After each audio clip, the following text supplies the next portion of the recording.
Ya pasan 3 minutos de las 9 de la mañana, es momento de recibir al presidente del PIT-CNT, Fernando Pereira.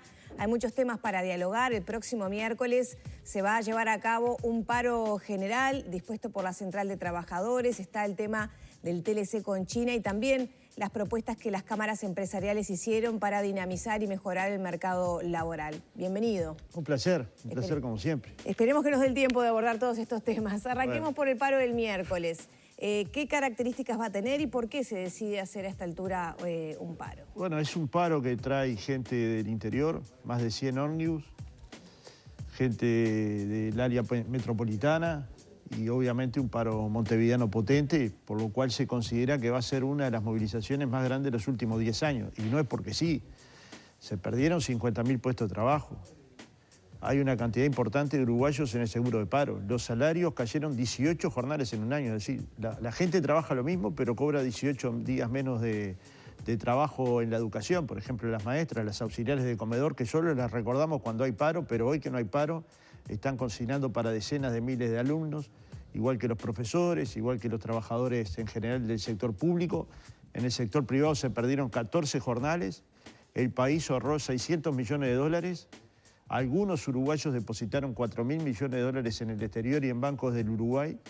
Y mientras tanto eso sucedía, 100.000 uruguayos cayeron por debajo de la línea de la pobreza. Entonces cuando me dicen, ¿hay razones para hacer paro? Si estas no son razones, que alguien me explique otras. En el mundo la gente pelea por su ingreso, por su trabajo, porque la gente no pase mal, porque la gente no pase hambre, y en el Uruguay no es la excepción.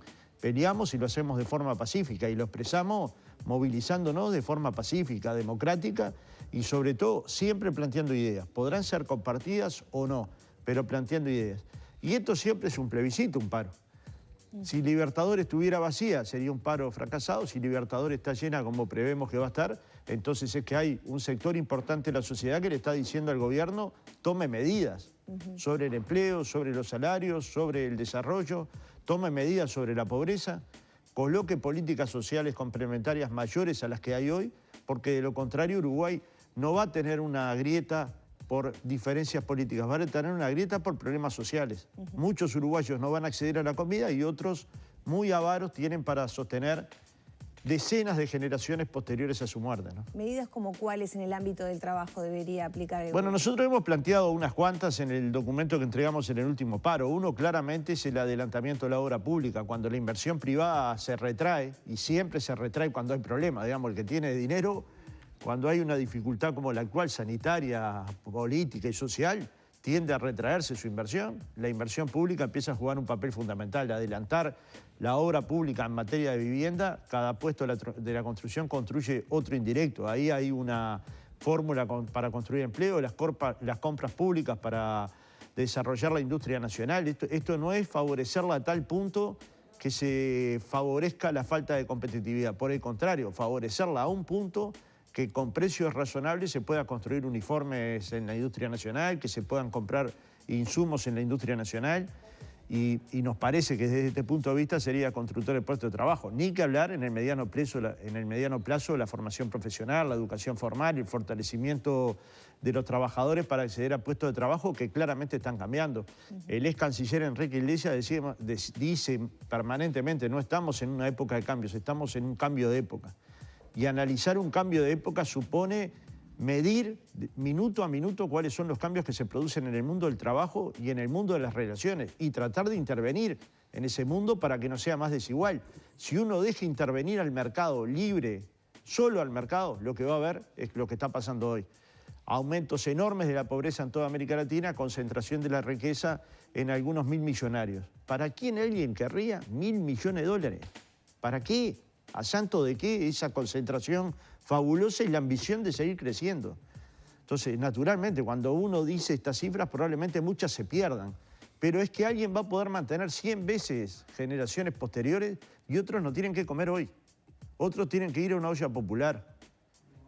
Otros niños no llegan a una comida por día. Cuando se discute la alimentación escolar en las escuelas, en realidad se está discutiendo que esos niños muchas veces es la única comida que tienen, pero la tienen los días que hay escuela. Y los otros 185 días donde no hay escuela, de esos niños, ¿quién se preocupa? ¿Cuáles son las políticas de contingencia para que esos niños no la pasen mal? ¿Acaso no apostar a nuestra niñez es un desastre para el futuro de la nación, nación, como república? La igualdad, la fraternidad, la libertad, ¿dónde quedan en este círculo tan vicioso de niños pobres que luego van a dar resultados negativos en las pruebas PISA o en cualquier otra prueba que da, porque sencillamente tuvieron muchos de ellos problemas de talla, tamaño y peso, como quedó evidenciado en varios estudios de la Universidad de la República? Se han anunciado planes, ¿no? Perdón, para la primera infancia. Sí, se han anunciado planes, pero yo lo que le digo es, la Universidad de la República, el Instituto de Economía, cuando empezó la pandemia, le dijo, si no colocan un punto del producto en las personas con mayor vulnerabilidad, van a caer 100.000 pobres nuevos, va a haber 100.000 pobres nuevos. No colocaron los 500 millones, hay 100.000 pobres nuevos. ¿No habrá que hacerse una autocrítica? ¿No se podrían haber colocado esos 500 millones? Alguien me podría, pero se endeudaba un poco más el país, sí, pero no se endeudaba socialmente, que es la peor deuda que podemos tener. Ver un niño que para comer esté buscando en un contenedor o yendo a una olla popular, como hemos visto todos en todas estas semanas, ¿no? Justamente iba a preguntarte a propósito de ese tema y un pedido de ANEP, ya vimos una polémica que se generó en su momento, para que haya guardia gremial el día del paro. Y ya esto te lo sumo a los vacunatorios. ¿Qué va a pasar con los vacunatorios en el día del paro general? ¿Le están considerando la posibilidad de la guardia gremial que pide ANEP? Sí, los paros tienden a satanizarse. Los paros generan prejuicios y perjuicios. Si no, ¿para qué se haría un paro? Si nada cambiara, si todos los servicios se mantuvieran, si todo el mundo pudiera hacer los trámites normalmente, ¿para qué serviría un paro? Hay perjuicios. Y algunos los lamentamos. Nosotros, si nos convoca el gobierno o la ANEP para garantizar los 365 días del año, esto incluye ayer, el día de ayer. ¿Quién hizo la guardia gremial para que los niños escolares comieran? Nadie. No hay guardia gremial los domingos, no hay alimentación escolar para los niños, porque no están en la escuela. Entonces, la alimentación escolar está íntimamente vinculada a que el niño está en la escuela. Si no va a estar, ¿por qué guardia gremial? Simplemente para satanizar a los sindicatos. Es parte de una estrategia, no la comparto, pero la puedo entender. Yo si me pongo del otro lado te puedo decir, recién hacías toda una explicación de los motivos del paro y generaste un capítulo por eso absolutamente atendible, que era el capítulo de un niño que no tiene su plato de comida. Por eso iba a terminar la frase. Si la ANEP nos invita a garantizar la alimentación los 365 días del año, nosotros nos comprometemos. Pero no es lo que está planteando la ANEP. La ANEP está planteando si hay guardia gremial el paro. Hambre no puede ser el día del paro, ¿viste? Si el hambre es el día del paro, es un prejuicio. Si ayer no hubo hambre y hay hambre el miércoles, es un prejuicio. Que solo se podrá entender en cabezas muy sofisticadas, pero no en la del pueblo uruguayo.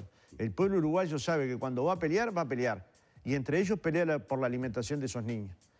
Ahora, naturalmente que nos duele que esos niños no tengan alimentación el día del paro, por lo cual le planteamos al CODICEN con tiempo, ticket de alimentación para garantizar la alimentación de esos niños.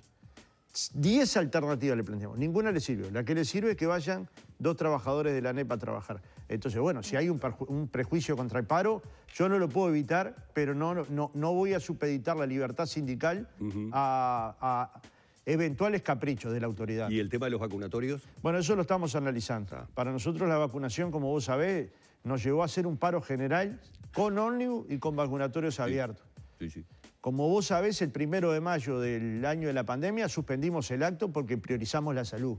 Y el segundo año también, y pusimos unas balconeras, miles de balconeras que decían primero la salud, primero el trabajo, porque priorizamos la salud. Ahora que hay un tanto más de una mejoría en el término de pandemia sustancial, nos estamos movilizando razonablemente en contra de políticas que creemos que son concentradoras y que van contra la clase obrera y fundamentalmente contra los jubilados. ¿Qué le pasó a los jubilados en estos 2 años? Bajaron su poder de ingresos. Y no es que son jubilados muy pudientes, varias decenas de miles de ellos nos llegan a 14.000 pesos de ingresos. ¿Ustedes se imaginan una persona alimentándose con 14.000 pesos? Un mayor de edad, que probablemente la mitad o cerca de la mitad se le vayan en medicamentos. Pero ¿esto por qué es tan difícil de ver? ¿Es que somos necios los sindicalistas o que reclamamos por una justicia mayor a la que hay, justicia social mayor a la que hay? Y bueno, por supuesto que en esto puede haber polémicas como la hay en todos los temas. Una sociedad democrática requiere de polémicas y de puntos de vista diferentes, ¿no? Pereira, en cuanto al acto, es verdad que estamos en una situación mejor en cuanto a la pandemia, pero también es verdad que están aumentando los casos. ¿Se va a mantener, porque se espera una multitud, ¿no? que haya en el acto? Sí, estamos trabajando muy fuertemente para acordar cuál es la forma de movilizarnos más adecuada. Obviamente el uso de tapabocas es una necesidad y vamos a insistir en estos 3 días en que cada compañero o compañera que vaya a la movilización lleve su tapaboca. Ya nos hemos acostumbrado a estar de tapaboca horas. De hecho, a veces entra mi esposa a mi casa y me encuentra con el tapaboca puesto y yo solo, ¿no? O sea, si nos pudimos acostumbrar a estar tantas horas, hagámoslo en un acto, que es donde nos tenemos que cuidar y donde tenemos que cuidar a nuestros compañeras y compañeras. Además, estamos pidiendo instrucciones a quien es la autoridad sanitaria en el Uruguay, que es el Ministerio de Salud Pública, que en el error o en el acierto hemos seguido en cada indicación que nos ha formulado. Algunas cosas habrán salido mejor, otras peor, pero lo cierto es que hubo un alineamiento con las políticas sanitarias de forma de evitar que la contagiosidad creciera en el Uruguay, y creo que ha sido un aporte importante del movimiento obrero y de otras organizaciones de la sociedad. Hay que ver que se suspendió, perdón, pero este es el post-COVID, hay que ver que se suspendió el carnaval, hay que ver que se suspendieron las principales fiestas del Uruguay. El teatro, las personas que amamos el teatro, hemos sufrido una alta depresión. Por suerte ahora estamos volviendo de a poco, con mucho cuidado, pero estamos volviendo. Pero lo que digo es, tener estos cuidados es esencial para toda actividad pública y lograr mantener estos guarismos actuales supone también tener responsabilidad política, pero también responsabilidad en la acción concreta, ¿no? Aprovecho y le cambio un poco de tema. La Confederación Empresarial, varias cámaras presentaron al presidente Lacalle Pou la semana pasada. En realidad charlaron sobre eso, ya lo habían presentado, un documento, ¿no?, con diferentes medidas para agilizar, modernizar el ámbito laboral de nuestro país, soltarle la cincha a las empresas, y ahí hay un capítulo donde se propone un formato de empleo de emergencia donde por un periodo concreto y para favorecer el empleo se podría contratar a personas por debajo de los laudos mínimos. Desde el PIT-CNT, ¿qué balance se hace de estas propuestas? Y los laudos son más o menos 20.000 pesos de las categorías mínimas, 19.000, 20.000. Descuéntele 30%, 14.000. ¿Eso es lo que le queremos pagar a un trabajador uruguayo? ¿Con eso puede vivir una familia uruguaya? Entonces, si usted me dice, de la negociación colectiva surge que hay un sector de actividad que requiere de esta bonificación por 3 meses, por 4 meses para salir de una situación, lo analizará la rama de actividad. Si es una propuesta generalizada, va a tener una resistencia clara del movimiento sindical, pero esto mismo ya se lo hemos planteado a las cámaras empresariales y al gobierno. Digamos, no se puede desregular por la vía de la emergencia, porque finalmente un salario debería ser un ingreso mínimo que garantice poder alimentar a su familia, pagar sus cuentas. Con 14.000 pesos, ¿qué cuentas va a pagar? Claro, desde los empresarios dicen, bueno, esa persona no tiene 0, mejor que 0 sí, pero es algo. Bueno, le podrían pagar 1.000. ¿Ustedes vendrían a trabajar por 1.000? No.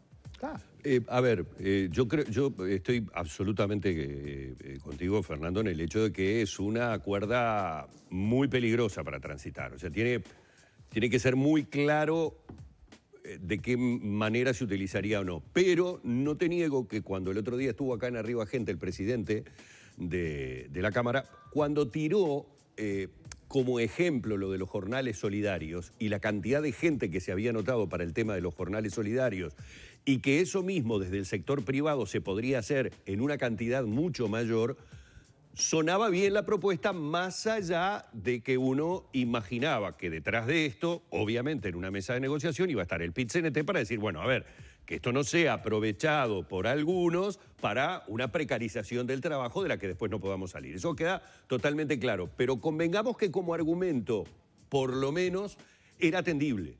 Era atendible, más allá de que estoy contigo, con ese dinero no se puede vivir, pero Lorena te dice también, sí, pero con 0 vivís menos que con 14.000. Yo estoy de acuerdo, cuando pasé mal me agarré un cable pelado, claro. Pero no invito a nadie a agarrarse un cable pelado. Entonces, digamos, si los jornales solidarios fueran una política adecuada en un momento de crisis, sí.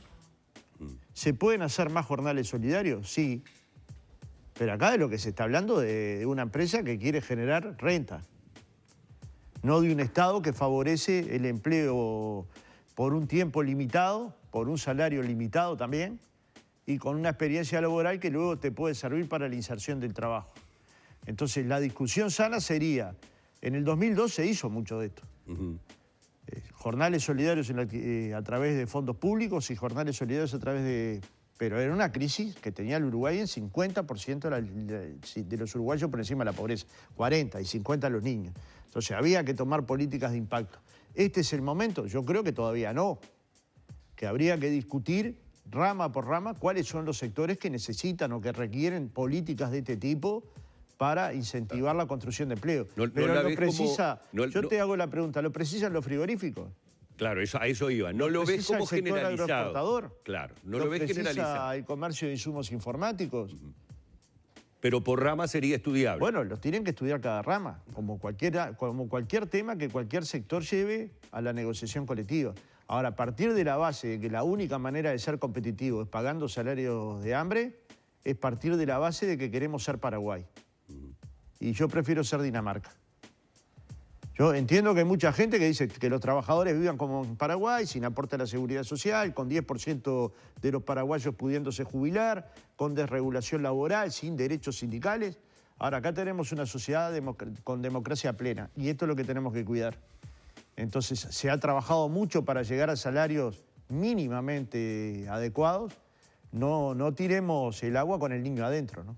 En todo caso, tienen derecho a plantearlo. Yo lo que digo, que algo que puede sonar simpático para el que no tiene empleo, luego a los pocos meses ya se siente en un lugar totalmente vulnerado, ¿no?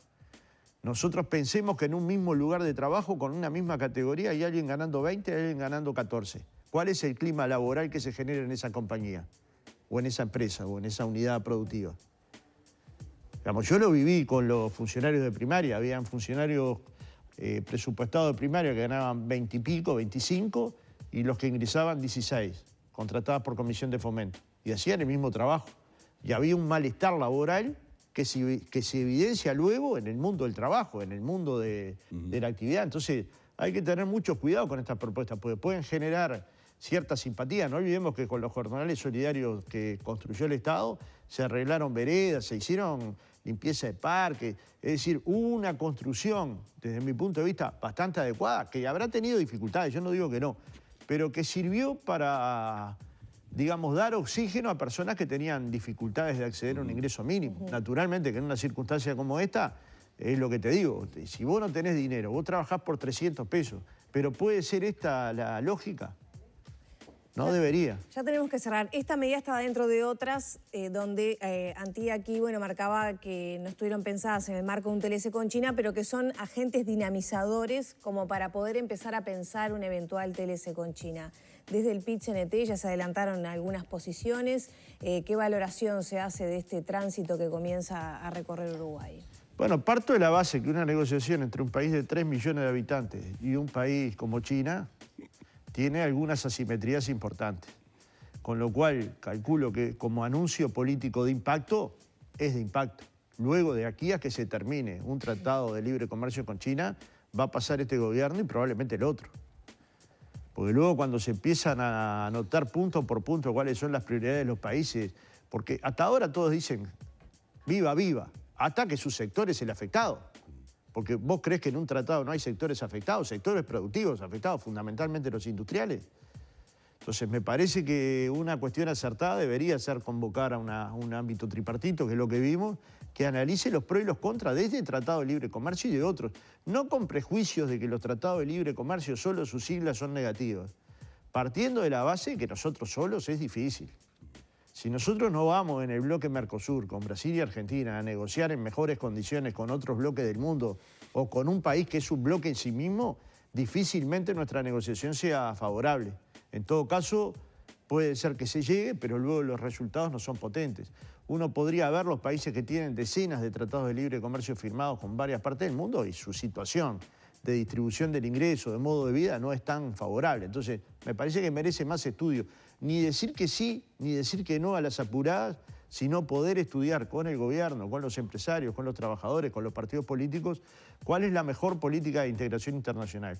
Y una noticia que tengo es que no nos podemos mudar. Nosotros somos un país pequeño que quedamos vecinos de Brasil y de Argentina, que son dos gigantes en América. Y negociar con ellos me parece que es una cuestión inmediata, ¿no? ¿El PIT-CNT va a elaborar algún insumo para este proceso de prefactibilidad?